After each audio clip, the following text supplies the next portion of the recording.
les réserves d'Ethereum sur les échanges crypto atteignent un plus bas historique. Et donc, qu'est-ce que ça veut dire pour nous, investisseurs? Depuis juillet 2024, les réserves d'Ethereum sur les échanges ont chuté de plus de 20%.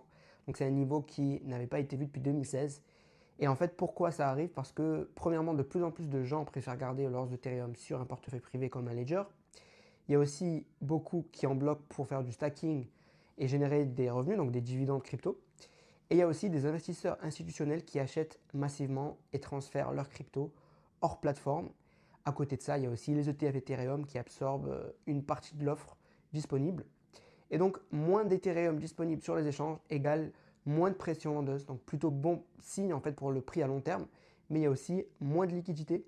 Donc, des mouvements qui peuvent devenir plus violents quand ça bouge. Donc, en fait, Ethereum, il bouge pas trop. Mais quand ça bouge, ça peut être plus violent. Et je pense que c'est ce qu'il faut retenir. De toute façon, Ethereum, ça a toujours bougé à peu près comme ça, hein. C'est depuis en tout cas la fin d'année 2024 où il ne se passe rien pendant de longs mois. Mais quand ça bouge à la hausse comme à la baisse, ça fait des mouvements qui sont assez violents. Donc en tout cas, je te recommande de rester branché par rapport à l'actualité crypto puisque on est sur une phase critique de ce cycle crypto 2025 et la meilleure chose pour que tu puisses le faire, c'est de rejoindre mon groupe Telegram où je te partage toutes les infos crypto chaque jour en temps réel et surtout je te fais des messages vocaux pour te donner mes conseils d'investisseur crypto depuis 2018. On est plus de 8800 personnes dans ce groupe, donc si tu veux rejoindre, le lien se trouve dans ma bio, c'est 100% gratuit et je te dis à bientôt.